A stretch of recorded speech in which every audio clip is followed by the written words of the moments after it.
सो ये 19 क्वेश्चन कह रहा है कि XY have joined PDF this. Okay, so पहले C निकालना है, फिर ये प्रॉपर्टी निकालनी है। चलो ट्राई करते हैं CXY। सो एक काम करता हूँ पहले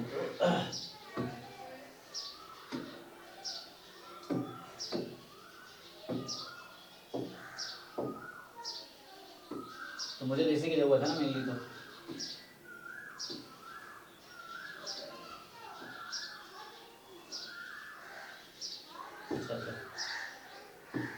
सो यहाँ ये है कि मुझे चाहिए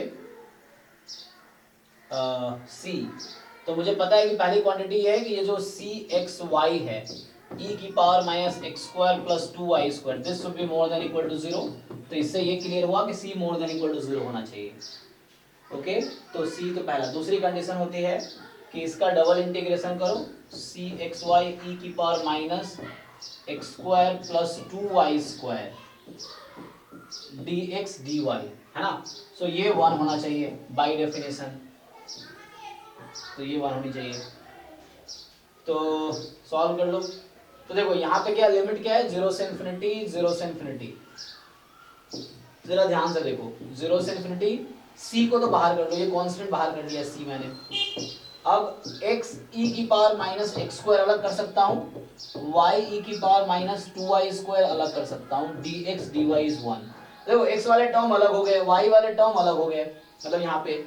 और दोनों के लिमिट में भी कोई टेंशन नहीं है, 0 से इन्फिनिटी, 0 से मतलब x के लिमिट है, y का इन्वॉल्वमेंट नहीं है, y के लिमिट में x की इन्वॉल्वमेंट नहीं है, दोनों इंडिपेंडेंट है एक दूसरे से, मतलब कहीं इन्वॉल्व नहीं कर रहा।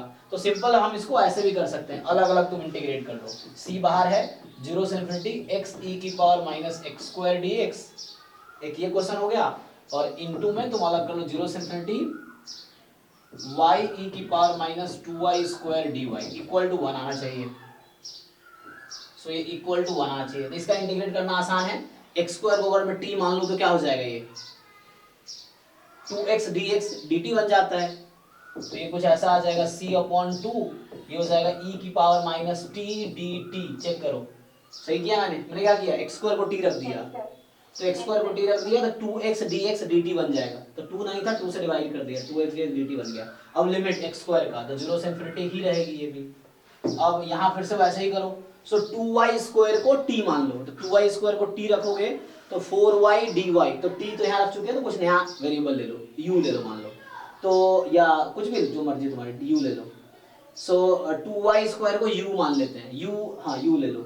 सो क्या हो जाएगा, डिफरेंशिएट करोगे तो जब तुम 2y² को u लोगे तो du हो जाएगा 4y dy, ठीक।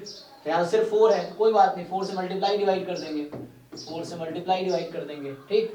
तो ये हो गया 1/4, ये अलग है 1/4, और ये हो गया, अब 0 से इन्फिनिटी ही रहेगा, 2y² है तो, और क्या हो गया e की power minus u du। Check करो अब ये तुम गामा फंक्शन लगा सकते हो, या जैसे भी तुम्हें, इंटीग्रेशन भी मुश्किल तो है नहीं, सीधा तुम्हें वो करना है कि e के power minus t upon minus 1, मैं गामा लगा देता हूँ। तो गामा में क्या है, यहाँ t की पावर 0 है ना, तो 1 माइनस 1 है ना, गामा 1 तो 1 ही होता है। तो इसका आंसर आएगा c/2, इसका आंसर 1 आएगा, 1/4 इसका आंसर भी 1 आएगा, ठीक है, इक्वल टू 1। तो कितना आ गया फाइनली, c/8 इज 1, तो c की वैल्यू 8 आ गई। फाइन, तुमने सही आंसर निकाले हैं, c की वैल्यू 8 आ गई। अब अगला क्वेश्चन आता है कि what is this quantity. Okay, so इसको सॉल्व करना है, तो अगले पेज पे आते हैं। तो x² मोर देन y² की प्रोबेबिलिटी निकालनी है। सो अब मुझे चाहिए probability x² more than y²।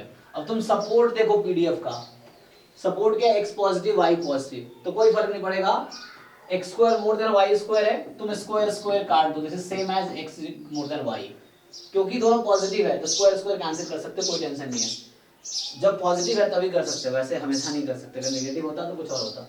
सो दोनों पॉजिटिव है इसलिए सेम रूल को फॉलो करेगा। तो अब मुझे इसकी प्रोबेबिलिटी निकालनी है। तुम देखो तुम्हारा सपोर्ट क्या है, इस क्वेश्चन में सपोर्ट क्या है, x 0 से इन्फिनिटी, y 0 से इन्फिनिटी। तो ये जो रीजन है दिस एंड दिस, मतलब मैं बोलूँ ये रीजन तुम्हारा सपोर्ट है। सपोर्ट क्या होता है, जो एक्स वाई वैल्यू ले सकता है, ये रीजन तुम्हारा सपोर्ट है। सैंपल स्पेस है ये, समझ लो। अब इसके अंदर इसकी प्रोबेबिलिटी निकालनी है। तुम्हें पता ही है कि प्रोबेबिलिटी ऑफ ई जब निकालते हैं तो ई का फेवरेबल आउटकम टोटल आउटकम, यही ना।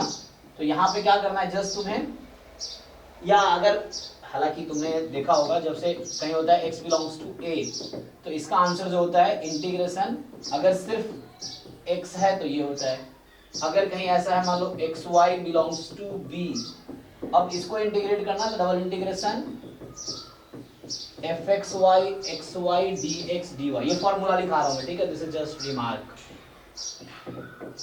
तो this is integration over xy belongs to b, यहाँ क्या होगा x belongs to a, integration over a, यहाँ इंटीग्रेशन ओवर b, तो ये फॉर्मूला है, you need to apply this. तो अभी तुम्हें क्या करना है, ये अप्लाई करना है, तो ये वाला अप्लाई कर लेते हैं। तो पहले इसका ग्राफ बनाओ, तो x, अब तुम क्या करोगे, so x is equal to y की ये लाइन है, ठीक। अब तुम्हें खुद ही बताओ x मोर देन y कौन सा रीजन, ऊपर वाला नीचे वाला, ये जो रीजन है किधर होगा, इसके ऊपर लाइन के, लाइन के नीचे,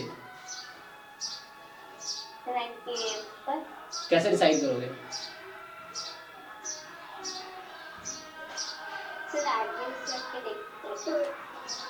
अरे टेस्टिंग पॉइंट लेते हैं, कोई पॉइंट ले लो इसके बाहर, मान लो इधर पॉइंट ले लिया मैंने 2,0 ले लिया, अब 2,0 पॉइंट को चेक करो सेटिस्फाई कर रहा है ये, 2,0 तो x मोर देन 0 तो नीचे हुआ ना, ना ऊपर का।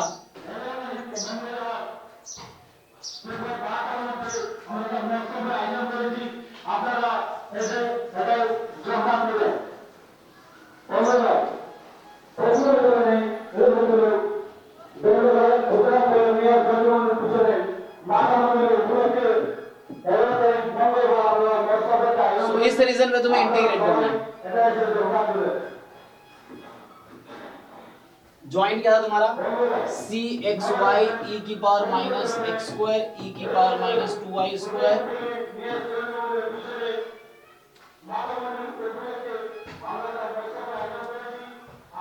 ये क्या लिखा मैंने, ज्वाइंट पीडीएफ, ठीक है ना, ये क्या है, ज्वाइंट पीडीएफ है। अब dx dy लिख दिया। अब बताओ इस रीजन में तुम अगर स्ट्रिप बना लो एक x के रिस्पेक्ट में, तो यहाँ पे x की वैल्यू क्या है इस कर्व पे, व्हाट इज x,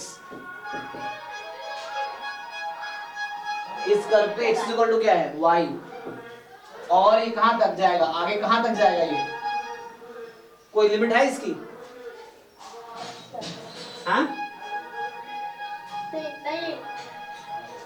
समझे नहीं तुम, क्या था ये, x मोर देन y है ना, तो इधर कोई स्टॉप लिमिट थोड़ी है, ये तो जाती रहेगी इन्फिनिटी तक, तो एक x की लिमिट क्या होगी,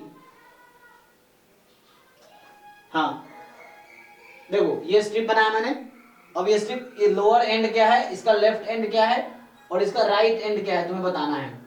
तो राइट एंड तो कुछ है नहीं ना, क्योंकि 0 से इन्फिनिटी था लिमिट, तो ये होगा y से इन्फिनिटी, किसकी वैल्यू, x की लिमिट, तुमने इंटीग्रल कैलकुलस पढ़े होंगे, ये सब इंटीग्रेशन चल रहा है।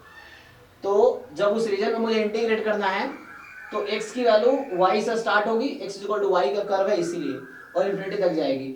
अब ये स्ट्रिप कहां से कहां तक मूव कर सकती है,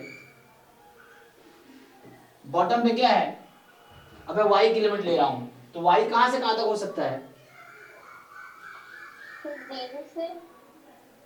हाँ 0 से बॉटम पे ये 0 तक आ सकता है, और आगे कोई लिमिट नहीं है, बोर्ड खत्म हो गया लेकिन आगे कोई लिमिट नहीं है, वो इन्फिनिटी तक जा रही है, तो ये होगी 0 से इन्फिनिटी, इसको इंटीग्रेट कर दो, ठीक है।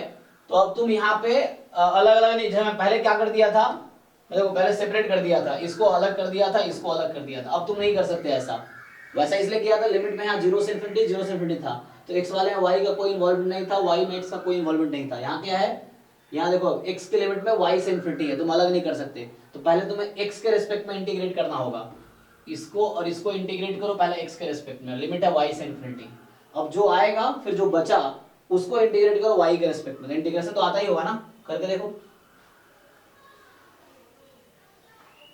समझ आया ना।